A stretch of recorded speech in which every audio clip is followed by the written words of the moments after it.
Uruguay hay expresiones culturales muy propias y con identidades muy definidas, pero más de 400 uruguayos han decidido recuperar el sabor de aquellas viejas tradiciones. Estos uruguayos se han reunido en un club para producir cerveza casera artesanal, una nueva forma de poder recuperar aquella vieja enseñanza que nos legaron quienes de alguna manera conformaron la estructura de esta nación. En este reportaje de Otras Miradas hemos querido conocer más de cerca, a través de dos testimonios concretos, la pasión, el gusto y la forma de elaborar cerveza artesanal en casa. Bienvenidos al siguiente reportaje. Amigos, hoy nos proponemos conversar con Jorge Franco, un hombre que es formado a nivel universitario, es ingeniero agrimensor, pero como muchos otros uruguayos buscando un hobby, un punto, una manera de poder expresarse, de entusiasmarse, de enamorarse de una tarea distinta, bueno, ha sido un hombre que se vuelca a la producción de cerveza artesanal. Una industria, entre comillas, muy casera en el Uruguay, prácticamente desconocida, pero que muchos montevideanos, por ejemplo, podemos conocer en algunos bares o en algunos restaurantes donde naturalmente se ofrece esa cerveza artesanal elaborada con los más rigurosos procedimientos y también con las normas de bromatología exigidas para poder hacerlas. Pero en este caso, Jorge Franco, gracias por recibirnos aquí en tu casa, y un poco como un ingeniero agrimensor llega a esto de producir, elaborar cerveza, enamorarse de una metodología, encontrar la manera de construir la infraestructura indispensable para ponerla en práctica. ¿Cómo se llega a todo esto, Jorge? ¿Cómo fue tu experiencia personal? Bueno, la experiencia personal es que, primero, muchas gracias, es un gusto recibirlos en nuestra casa, y fue de casualidad, como todas las cosas. Yo no sabía que se podía hacer cerveza hasta que me encontré con un amigo que hacía muchos años que no lo veía, y me regaló unas cervezas caseras que él hacía y bueno, me encantó. Digo, esto lo tengo que hacer yo también. Claro, uno naturalmente se puede decir, bueno, puedo hacer vino, puedo hacer dulces, puedo hacer conservas, pero esto de hacer cerveza tiene algún otro rigor distinto. ¿Y cómo llegas a, primero, aprender el oficio? Sí. Porque tú hay que llegar a un proceso de aprendizaje, encontrar las materias primas, saber cuáles son las mejores, cómo combinarlas, cómo hacer justamente, bueno, tú tienes formación científica y de alguna manera eso puede ser un poco más sencillo, pero ¿cómo llegaste a encontrar todas estas cosas para unir ese puzzle y empezar a elaborar cerveza? Seguro, el equipamiento es todo casero porque en Uruguay recién ahora empieza a haber alguna comercialización de equipos, tenías que hacerlos todos caseros. En general, hacer cerveza es cocinar, por lo tanto, si te gusta cocinar, te gusta hacer cerveza. ¿No? Eso es fundamental. La tarea fundamental de elaborar cerveza es cocinar. Por lo tanto, el que le gusta cocinar puede hacer una buena cerveza. Lo más difícil es, o lo difícil era cuando empezamos, era tener los equipos, ¿tá? Que no son costosos, pero tienen cierta elaboración. Y después era conseguir los materiales, que también acá es complicado conseguir los materiales. Empecemos por el equipamiento. ¿Cómo se idea esto? Supongo que por internet y por la experiencia de otros uno puede tener una idea más o menos acabada de qué tipo de recipientes necesita, si hay un alambique, si hay que ver de qué forma. Oye, uno piensa de esa manera porque desconoce este universo. Seguro. ¿Cómo fue que se van elaborando? Porque tienen que tener ciertas características. Bueno, como yo decía, es una cocción. Por lo tanto, lo primero que hay que tener es ollas. Ollas. ¿Ollas especiales? No, son ollas grandes, en general grandes, porque hay que hacer cocción. Lo normal para un cervecero casero es hacer 5 kilos de cebada, que son más o menos 25 litros de cerveza. O sea que hay que cocinar en el entorno de 25 y 30 litros de agua, digamos. Por lo tanto hay que tener quemadores y ollas para poder cocinar ese volumen de agua. ¿Algún tipo de cocina especial? No, es en el patio, en un lugar donde vas a ensuciar, por lo tanto en la cocina tiene que ser un lugar donde te dejen.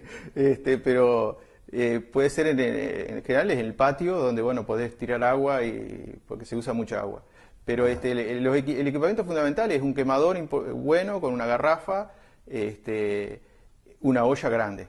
Después hay otro equipamiento porque requiere, después que hierve la cerveza, que tiene que hervir durante 1 hora, hay que enfriarla rápidamente. Entonces hay que hacer un pequeño equipamiento casero, que es un enfriador, ¿tá? Para que la cerveza se enfríe rápidamente, ¿tá? Y ahí va el fermentador, el fermentador es un bidón o es una tarrina, también de esa capacidad, o sea que no son cosas caras, y bueno, ahí después fermenta durante El un tiempo que necesita, ¿qué tiempo de fermentación requiere? Y la fermentación anda yo en general lo hago en 7 días, la fermentación primaria, digamos, y ya ahí es cerveza. Después hay una fermentación secundaria de otros 7 días para que mejore, que madure la cerveza, y ahí ya estaríamos con una cerveza bastante Tú me decías que tomable. el otro factor era, bueno, conseguir la materia prima. No es fácil. Sí, ¿Qué no es tipo de fácil. cebada se consigue? Acá en Uruguay planta cebada, tiene cebada, Uruguay hay que es traerla. un gran productor de cebada de muy buena calidad. Además la cebada debe ser malteada. ¿Qué quiere decir que es malteada? El malteado de la cebada es, una vez que se cosecha madura el grano, pasa el proceso de malteado. ¿Tá?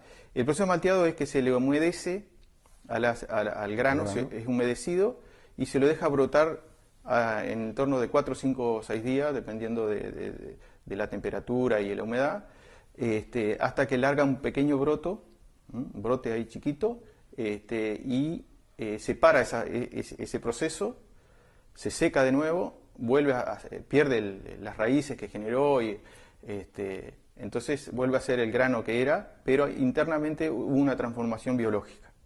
Ese grano duro, insoluble que tenía al principio, ahora pasa a ser un grano soluble y que es harina, es como Es lo harina, que facilita almidón, después digamos. el proceso de cocción. Es almidón, o sea, después de eso mojado, al mojarse se transforma en azúcar. Ese almidón se moja y se transforma en azúcar, que es lo que después se fermenta y se transforma en Ahora, cerveza. no es solo cebada, ¿qué más lleva?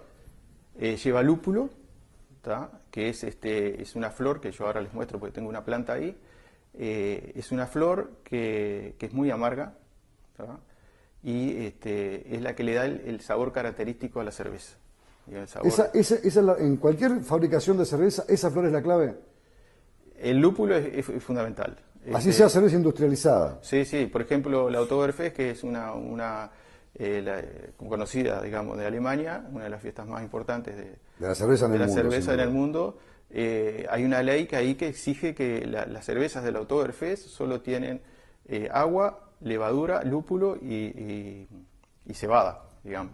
Solo esos ingredientes, no puede tener ningún aditivo de Acabas de nombrar un elemento más, la levadura. La levadura es... ¿Qué papel juega eso? ¿Es también tan clave como el resto? Es clave, la levadura es clave porque es la que le da la característica que genera el alcohol, digamos, que genera la cerveza, o sea, transforma el azúcar, digamos, que tiene el proceso previo a la fermentación, lo transforma en el proceso de fermentación, la transforma en cerveza, digamos. O sea que no hay que ponerle alcohol por fuera, ya No, en no, la no. propia levadura, en esa transformación que se hace de los elementos naturales, se encuentra el sabor, la consistencia, el color. El color también, el color lo dan las maltas especiales. Ajá. Las maltas especiales son la cebada malteada, que es horneada, digamos, según la temperatura, se logran maltas más oscuras, acarameladas. Hay distintos grados de cebada, cebada caramelada, y hay cebada tostada también. Con la cebada tostada, o sea, ya es quemada, ¿tá? Se hacen las cervezas negras, digamos. A eso quería llegar. Cuando tú te planteas este escenario, bueno, construyo lo que necesito para la parte de producción, tengo todos los ingredientes, comienzo el proceso de elaboración y bueno, ¿qué tipo de cerveza yo puedo hacer? Nosotros distinguimos dos básicamente, especialmente las personas que somos legos en la materia, ¿no? Las cervezas llamadas rubias y las cervezas llamadas negras. Sé que hay una gama muy grande entre medio de estas dos, digamos, estos dos tópicos que se ponen como un elemento caracterizador del tipo de cervezas. ¿Y ahí cómo entra a tallar la mano del gusto propio? Bueno, ahí hay recetas, ¿no? Que uno va a hacer una cerveza, lo que siempre decimos es que previo a hacer la cerveza hay que tener una receta, ¿tá? No hay que improvisar en la marcha. Entonces porque así se tienen todos los ingredientes disponibles, digamos, ¿tá? Para lograr esa receta. Y bueno, ahí, como te decía, si haces variar las maltas especiales, tenés cervezas con variado sabor, cuerpo y color. y si haces variar el lúpulo tenés de las más suaves a las más amargas. O sea que el lúpulo también juega un factor clave. El lúpulo Eso también le da el sabor. Sí, sí, sí. Para después de la pausa, uno a veces conoce o escucha, por las personas que sí saben, hablan de las cervezas lager o de las cervezas de determinado tipo y característica, que debe también tener mucho que ver esto último que tú acabas de decir, pero lo vemos en un instante. En Cumulonimbus nos dedicamos a enviar nubes a donde nos piden. ¿Cómo lo hacemos? Con Aivá del Correo Uruguayo.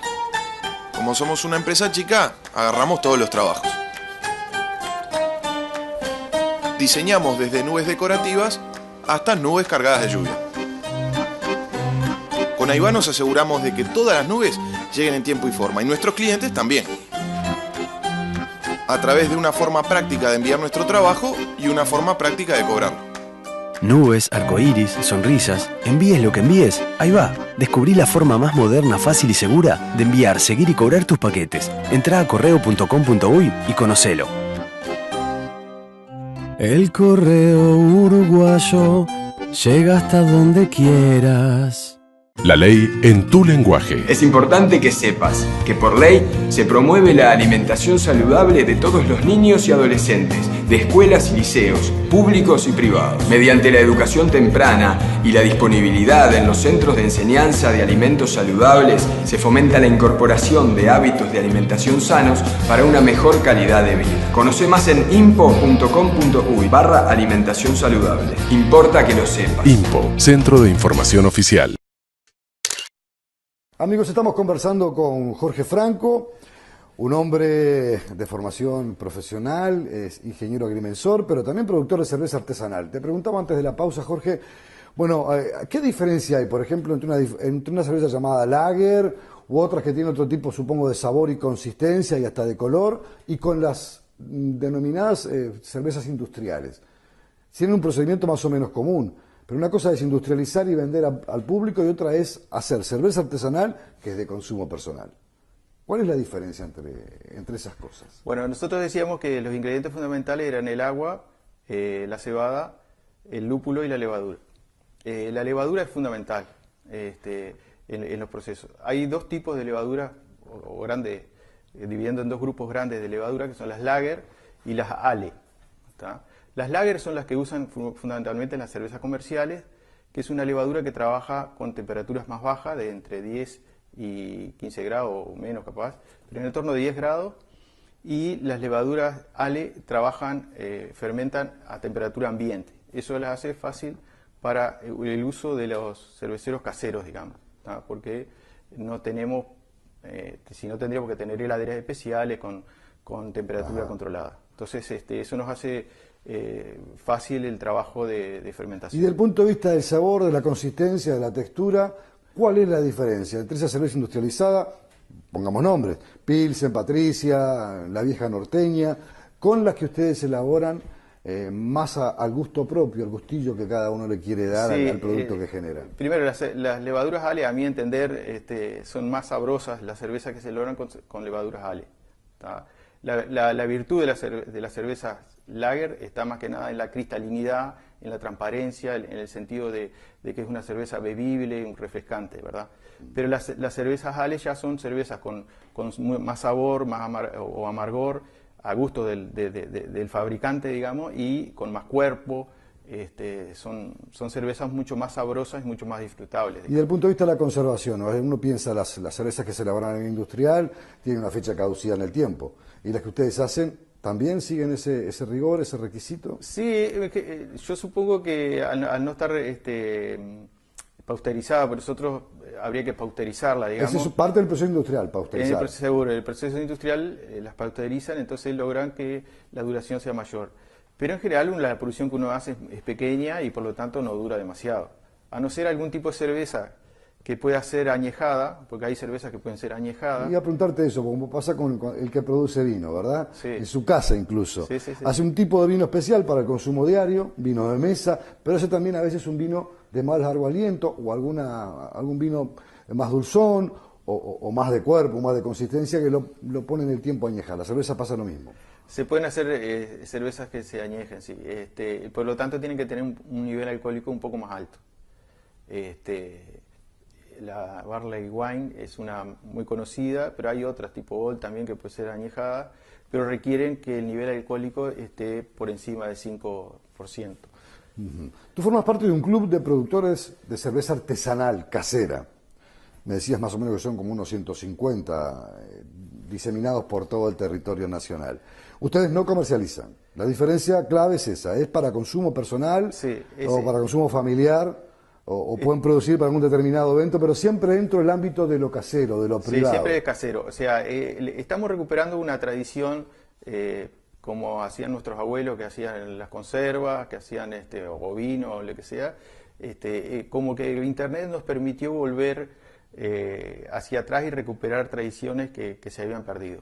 ¿tá? Entonces hoy lo que estamos haciendo en nuestras casas es hacer cerveza para el consumo familiar o con los amigos o para un cumpleaños o alguna actividad entre un grupo de amigos. Uno recuerda o sabe, porque le han contado, que antiguamente cuando se fabricaba, cuando llegaron las primeras grandes oleadas de inmigrantes al Uruguay, las cervezas especialmente para fiestas especiales, llamémoslas fiestas tradicionales de fin de año, algún cumpleaños, algún casamiento, también aquella cerveza se ponían barricas de madera. Hoy las vemos también que está el famoso el chop, que se pone en barricas ya no de madera, sino de otro tipo de materiales. ¿Cuál es la diferencia entre embotellar una cerveza o consumirla desde un barril o consumirla desde un típico chop que tiene también un barril de aluminio, creo que es? ¿Qué cambia? ¿En qué difiere? Bueno, en general, cuando empezamos a hacer cerveza, lo que hacemos es embotellar porque es lo más fácil, es conseguir envases por ahí, lavarlos, es complicado lavarlos, pero bueno, la tarea más difícil es lavar las botellas, ¿no? Pero conseguimos botellas que con los amigos o en la calle, a veces andamos requechando botellitas, y nos hacemos de un stock de botellas, entonces la mejor forma de almacenarlo. Posteriormente empezamos a dar otros pasos, que es comprar los barriles o cornis que le llamamos nosotros, que son o de 10 o de 20 litros, y nos sirven para envasar a granel, digamos. Y para eso hay que hacer, que también es todo casero, hacemos una yopera, y ahí se puede en una fiesta servir cerveza tirada. Directamente digamos. de ahí. ¿Y cambia el sabor? Para el que es cervecero, yo no lo soy, pero el que le gusta la cerveza, ¿es diferente el sabor desde una botella al que viene? Es básicamente el mismo. La misma. Tú me decías que se pueden elaborar muchísimos tipos de cerveza, tomando esas levaduras con una rica gama entre medio. ¿Cuáles son las que más se realizan o se elaboran en el Uruguay? ¿Qué tipo de cervezas? Me refiero a las caseras artesanales, no a las industriales, que tú lo explicaste perfectamente. ¿Cuál es el gusto más extendido o cuáles son las cosas que entre ustedes, los integrantes de ese club, dicen, bueno, mira, hice tal cerveza, determinado cuerpo, textura, sabor? ¿Cuáles son las cosas que experimentan y en las que disfrutan más? Depende de la ocasión. Si hacemos para el consumo de un cumpleaños o cosa por el estilo, en general se hace una cerveza rubia parecida a la Pilsen, digamos. Hay una receta argentina que se llama Pampeana, que es esa cerveza rubia, que la Pampeana usa un lúpulo que se produce en Argentina, que es el Cascade argentino. Pero hay recetas parecidas que son cervezas rubias, que puede ser la Blonde o la Golden o la Kolsch. O sea, cervezas ricas de sabor, pero no muy cargadas de alcohol.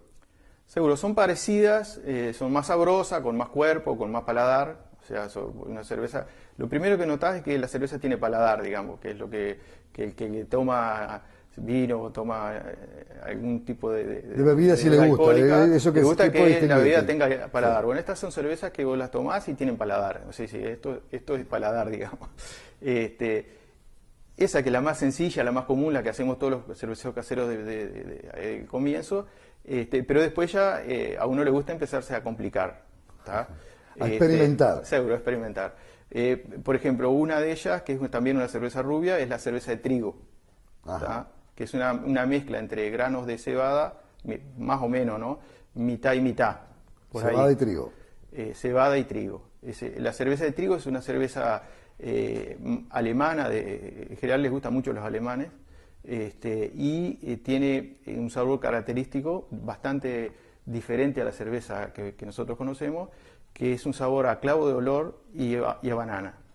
O sea, al principio te resulta rara porque es una cerveza que un gusto que no estás acostumbrado a tener. Y se le pueden agregar a esas cervezas, ya como hablabas ahora que tiene esos gustos, ¿se le pueden agregar otro tipo de elementos? Sí. Bueno, después tenés toda la gama de cervezas rojas o negras. Están las cervezas Porter o las cervezas Stouts, o sea. Y después hay una tendencia también de hacer cerveza con otros sabores. Por ejemplo, yo he probado con carqueja, con zapallo, con boniato, o sea, depende del gusto del cervecero casero. Algo así como, por ejemplo, las famosas grapas con yuyo. Seguro, algo así. Pero se puede hacer con cervezas y agregarle algún elemento específico que le da una característica o un sabor más bien único. Eso ustedes también lo elaboran y lo intercambian. Para después de la pausa, Jorge, vamos a tratar de conversar un poco a propósito de lo que es esta extensión y esta forma de multiplicarse, este gusto por la cerveza y por esa producción casera a través de este club que ustedes han creado, en el que supuestamente o seguramente intercambian recetas, experiencias y de alguna manera van construyendo otros sabores que también forman parte de ese enriquecimiento de la elaboración de un artesano a la hora de generar un producto. Venimos enseguida. La ley en tu lenguaje. Es importante que sepas que por ley el servicio postal de cartas y paquetes constituye un servicio público nacional.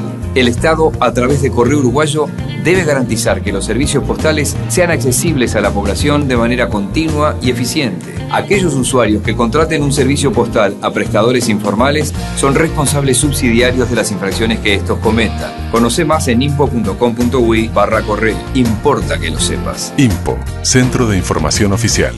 En Cumulonimbus nos dedicamos a enviar nubes a donde nos piden. ¿Cómo lo hacemos? Con Aivá del Correo Uruguayo. Como somos una empresa chica, agarramos todos los trabajos. Diseñamos desde nubes decorativas hasta nubes cargadas de lluvia. Con Aivá nos aseguramos de que todas las nubes lleguen en tiempo y forma, y nuestros clientes también. A través de una forma práctica de enviar nuestro trabajo y una forma práctica de cobrarlo. Nubes, arcoíris, sonrisas, envíes lo que envíes, ahí va. Descubrí la forma más moderna, fácil y segura de enviar, seguir y cobrar tus paquetes. Entrá a correo.com.uy y conocelo. El correo uruguayo llega hasta donde quieras. Amigos, estamos ahora conversando con Walter Tabeira, que integra el Club de Cerveceros Caseros del Uruguay, un club que fue fundado hace 10 años. Y Walter, gracias por permitirnos esta ocasión de conocerte. Y bueno, ahí está la importancia. Primero surgieron como versiones espontáneas, personales, y se fueron a través de un foro de internet comunicando. Y necesitan hoy, o necesitaron tener en un momento, una realidad distinta. ¿Cómo surge ese Club de Cerveceros Caseros del Uruguay? Bien, a iniciativa de algunos integrantes, los pioneros aquí en Uruguay que se destinaban a este hobby, bueno, se reunieron los primeros amantes a este arte de producir cerveza en su casa, en su fondo, en el año 2003, 2002-2003, los primeros 9, 10 cerveceros. Se fue nutriendo con el devenir del tiempo de más gente que descubrió esta posibilidad de hacer un nivel de bebida a partir de la cebada de mayor calidad a lo que se puede ofrecer industrialmente, ¿no? Un hobby que te atrapa y que tiene un producto muy superior y que es saboreado por el amante de este Eso hobby. está dicho con mucha pasión y está muy bien, pero ese club además también promueve el intercambio de experiencias, de recetas, y coparticipa con otros productores o elaboradores artesanos de cerveza a nivel regional, y han hecho incluso hasta un concurso, una competencia. ¿Cómo surgió eso y cómo le fue en la defensa del color celeste de la cerveza que aquí se produce?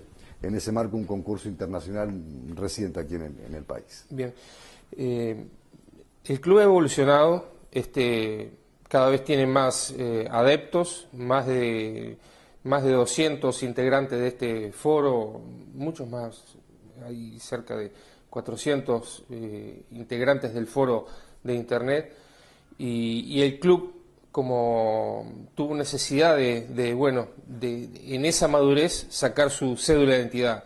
A partir de hace 2 años, el club tiene finalizado todo su personalidad jurídica, es una sociedad civil con autoridades, con contralores, pero fundamentalmente para funcionar en la difusión de la cerveza casera y artesanal.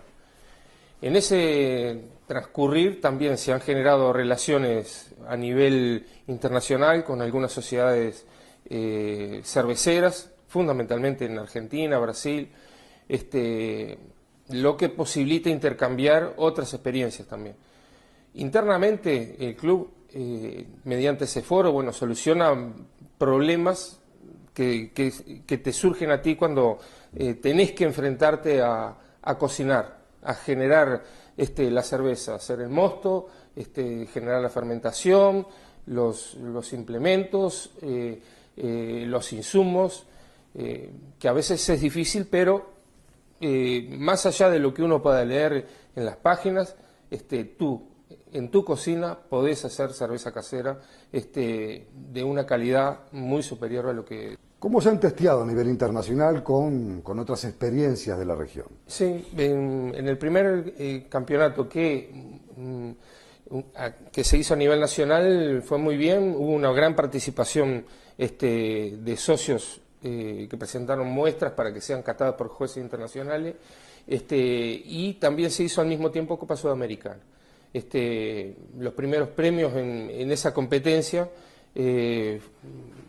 fueron para socios del club, como Jorge Franco. Como Jorge Franco, el primer premio en la cerveza tipo Weizen, cerveza de trigo, que de alguna manera prestigia y dice que las cosas las estamos haciendo bien. Exacto. De las 6 primeras posiciones para esa Copa Sudamericana, 5 fueron ocupadas por uruguayos. Y habían muy buenas cervezas que vinieron de cerveceros caseros desde Argentina, ¿no? Con un juez norteamericano, tengo entendido. Exactamente. Vino un juez norteamericano de una presencia muy importante. Para hablar un poco más del club. El club, por ejemplo, es el encargado hoy, que tiene su estatuto jurídico, por ejemplo, de conseguir los insumos, para abaratarlos, para que le pueda llegar rápidamente a todos los socios. Cumple también con esa función, además de debatir, de analizar y de intercambiar experiencias. ¿Pasa por ahí también? A medida de que se va incorporando más cantidad de jovistas, de cerveceros caseros, se van solucionando poco a poco las dificultades de acceder a los insumos. En un principio era muy difícil. En determinado momento el club empezó a tratar de solucionar, que no quiere decir que el club te suministre, todo, pero sí orientar, cómo podemos hacer o quién puede proveernos de los insumos que son necesarios, porque es la base de cómo hacerlo. Pero fundamentalmente el club también está en la difusión de cómo valorar la cerveza, de qué atributos reconocer cuando uno está... Estamos hablando de un alimento, porque la cerveza también tiene esas características. Ustedes lo comercializan como club, como cerveceros caseros, siempre para consumo familiar o entre ustedes. Y naturalmente eso tiene costos. Los costos son muy altos, son muy elevados. Producir cerveza es para aquel que quiera hacerlo, ¿se le puede encarecer? Bueno, hay dos formas de hacer la cuenta, ¿no? O hacer los números y pones todo lo que hay, pero si haces lo pesás con otra balanza, tenés que hacer jugar, la pasión que te genera realizar esto, ¿no? En términos económicos, entre los insumos y energía que puedes utilizar, no anda a los costos superiores a los que se puede encontrar cerveza. y estás degustando una cerveza de mucha mayor calidad. Si vos pones todos los instrumentos que son accesibles, bueno, lo tenés que comparar a largo plazo, ¿no? Los insumos los compras una vez y los utilizas años, muchos años. Pero es una bebida, como la hacemos nosotros, 100% grano, no tiene aditivos cerveceros industriales que se utilizan para... alargarlas en el tiempo. Para alargarlas en el tiempo o porque se producen litros. Nosotros producimos calidad. Los adjuntos lo que hacen es aumentar la productividad de la masa de grano. Bueno, nosotros producimos sobre el 100% de grano. Lúpulo, levadura y agua. Que son las bases de la composición. Hay lugares en Montevideo donde se vende cerveza artesanal. Ellos requieren, supongo yo, permisos de aromatología o de las autoridades sanitarias, más toda la cadena de obligaciones que tiene que cumplir. No es el caso del productor casero. No es el caso del productor casero, que no tiene, produce para sí mismo. Y como club, ¿se plantean ingresar al mercado en algún momento, aunque sea una parte restringida, para aquellos que quieren consumir una cerveza distinta? ¿Se lo plantean como una opción? ¿Está muy lejos de eso? En el hobby, lo que hemos visto y lo que se ha visto a nivel internacional también, mismo en Argentina o en Europa, donde el movimiento de cerveceros caseros y en Estados Unidos tiene más de 30 años, una de las situaciones que se da es que el cervecero puede dar un paso siguiente al escalón, que es comercializar su producción mediante todos los requisitos, los bromatológicos, requisitos, inscripciones, se participa. En Uruguay hay cerca de una docena de productores artesanales, microcervecerías, que cumplen con todos esos requisitos y están comercializando su cerveza. Pero no es el objetivo del club. No es el objetivo del club. El club es la difusión y incorporar a más integrantes a esta... Si alguno de los televidentes que nos está mirando hoy quiere saber a dónde puede, por ejemplo, dirigirse. Hay una página de internet del Club Cerveceros Caseros del Uruguay, se googlea, se llega fácilmente. Y nosotros intercambiamos estos cientos de integrantes que tiene hoy el club, que tenemos en el club, intercambiamos en una lista en Yahoo, Club Cerveceros Caseros del Uruguay, al cual se puede suscribir y ahí puede encontrar más de 40.000 preguntas y respuestas sobre este hobby. Walter, ha sido un verdadero gusto a ti y a Jorge Franco agradecerles esta posibilidad de mostrar esta otra faceta de un hobby tal vez no muy conocido en el Uruguay, pero que tiene muchos adeptos y que seguramente va a ir por más. Gracias por permitirnos conocerlo. Muchas gracias a ustedes. Amigos, hasta aquí este encuentro. En otras miradas, como siempre, nos estamos viendo.